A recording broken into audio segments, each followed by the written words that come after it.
Le ministre conseiller spécial auprès du président de la République de Côte d'Ivoire, chargé des affaires politiques, Cissé Ibrahima Bakongo, par ailleurs député maire de Koumassi, a présenté et dédicacé son livre à 2 tomes, Si c'était à refaire, chronique d'un parcours. Le jeudi 3 février 2022, à la salle des fêtes de Sofitel Hôtel Ivoire à Abidjan Cocody, le ministre député maire a révélé à cette occasion qu'il va faire du bord lagunaire de sa commune un endroit où tout le monde viendra prendre un pot et pourquoi pas y acheter une résidence. Le bord lagunaire de Koumassi,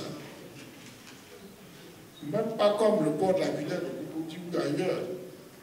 Parce qu'on voit les choses ailleurs, c'est joli, et puis quand on vient chez nous, alors il suffit tout simplement de reproduire ce qu'on a vu, mais on ne veut pas le faire, ou bien... Le ministre écrivain a révélé qu'il est contre la limitation des mandats présidentiels parce que cela fait élire un président par défaut. Je suis contre la limitation du nombre de mandats.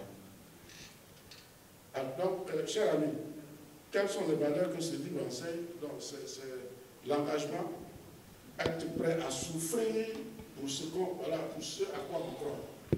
L'écrivain Bakongo a donné la trame de son ouvrage qui, selon lui, est un recueil de toutes les contributions, interviews et autres chroniques qu'il a écrites depuis 1994 dans le combat mené par son ex-parti politique, le RDM. Dans la foulée, il explique les secrets de l'obtention du certificat de nationalité de Alassane Ouattara en 1999. Entre l'ordre qui émane de la loi et l'ordre qui émane de ce documentaire, tu diffères auquel des deux. Et dit l'ordre de la loi. Dans ce côté, vous connaissez un juriste, comme il dit l'ordre de la loi. Il dit bon, comme c'est l'ordre de la loi, président, il n'y a pas d'autre possibilité que de...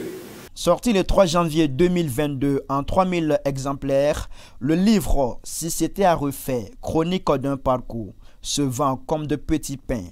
Bakongo dit si c'était à refaire, il le referait 1001 fois. Un autre livre, je veux dire 2 tomes, et salue aussi la qualité donc de l'œuvre qui retrace un peu notre histoire, l'histoire contemporaine, et qui partageons la même vision politique que lui. Nous avons aussi été donc aux côtés de lui, aux côtés du président de la République, et celui nous fait revivre un peu donc ces années difficiles, mais aussi ces années d'espoir.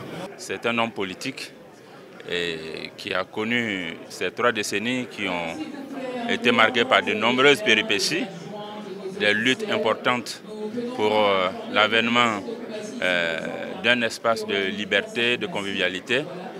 C'est des moments qui n'ont pas été faciles et il est important qu'un acteur clé comme lui puisse rendre témoignage et faire en sorte que les générations actuelles et à venir puissent savoir ce que ce pays a traversé pour ne pas recommencer les travers et à travers les valeurs qui sont qu'on peut sortir de ces moments chauds, et bien construire une Côte d'Ivoire de paix, une Côte d'Ivoire solidaire, telle que le président de la République, Alassane Ouattara, le fait.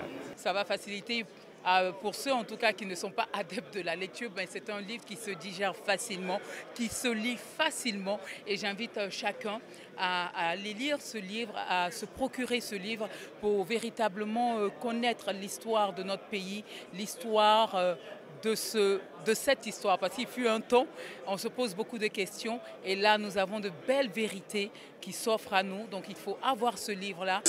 Heureuse de voir ce grand monsieur-là faire la dédicace de son livre. C'est vraiment un honneur pour nous d'assister. Nous disons merci, nous l'encourageons et bonne continuation à lui.